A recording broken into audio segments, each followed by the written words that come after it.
दोस्तों, रूस ने भारत से निभाई अपनी पुरानी दोस्ती। जी हाँ, यूक्रेन युद्ध चलने के बावजूद भी भेज दी इग्ला मिसाइल। तो फिर अब तो चीन और पाकिस्तान के विमानों की खैर नहीं होने वाली है। तो दरअसल दोस्तों, बात कुछ यूं है कि यूक्रेन युद्ध में फंसे होने के बावजूद भी रूस ने भारत से अपनी दोस्ती निभा दी है और इग्ला एयर डिफेंस सिस्टम की पहली खेप जो है उसने भारत को भेज दी है, जिसके तहत भारत को 100 इग्ला मिसाइलें मिल चुकी है।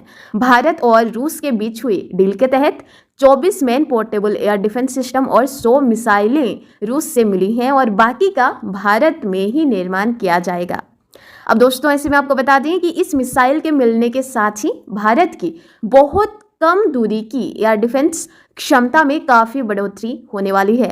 हालांकि इससे पहले भारत ने साल 2021 में इमरजेंसी खरीद के तहत ही सही, लेकिन रूस से 24 लॉन्चर और 216 मिसाइलें खरीदी थी, लेकिन ताज़ा डील इससे काफ़ी बड़ी है। जी हाँ, इग्ला एस सिस्टम में एक सिंगल लॉन्चर और एक मिसाइल होती है, जो कि भारत ने पिछले साल नवंबर महीने में 120 लॉन्चर और 400 मिसाइलों को खरीदने की डील कर ली थी। हालांकि रूस ने भारत को तकनीक ट्रांसफ़र कर दी है और अब ये सारी मिसाइलें जो हैं तथा लॉन्चर हिंदुस्तान में ही बनने जा रहे हैं। इग्ला एस मिसाइल को भारत की उत्तरी सीमा पर, जी हाँ, आपको बता दें कि इग्ला एस मिसाइल को स्पेसिफिकली भारत की उत्तरी सीमा पर पहाड़ी इलाकों में तैनात सैनिकों को दिया जाएगा, जो कि चीन और पाकिस्तानी फाइटर जेट के खतरे का सामना कर रहे हैं। सेना के एक रेजिमेंट को इस सिस्टम से लैस कर दिया गया है और दोस्तों, इतना ही नहीं बल्कि आने वाले समय में इसे अन्य रेजिमेंट को भी दिया जाएगा। हालांकि दोस्तों, ये जो रूसी मिसाइल है ये इतनी खास इसलिए भी होती है क्योंकि इस मिसाइल की जो फायरिंग रेंज है वो 500 से 6000 मीटर के बीच में है। वहीं टारगेट ऊंचाई में 10 से 3500 मीटर की है।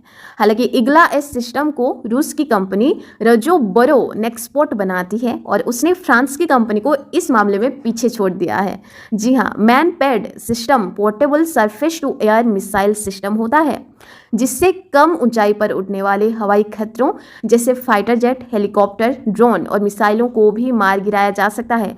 आपको बता दें कि भारतीय सेना पहले से ही इग्ला एक एम श्रेणी की मिसाइलों का इस्तेमाल कर ही रही है, जिससे पहले रक्षा अधिकारियों ने खुलासा कर दिया था कि भारत का 97% एयर डिफेंस सिस्टम पुराना पड़ चुका है। हालांकि दोस्तों, इग्ला एस सिस्टम की मिसाइलों के वारहेड को काफ़ी बढ़ाया गया है और इसकी रेंज भी बढ़ गई है इस बार, जिसमें ज़्यादा संवेदनशील शिकल लगाया गया है, जिसे रोकना या फिर चकमा देना अब आसान तो बिल्कुल भी नहीं होने वाला है।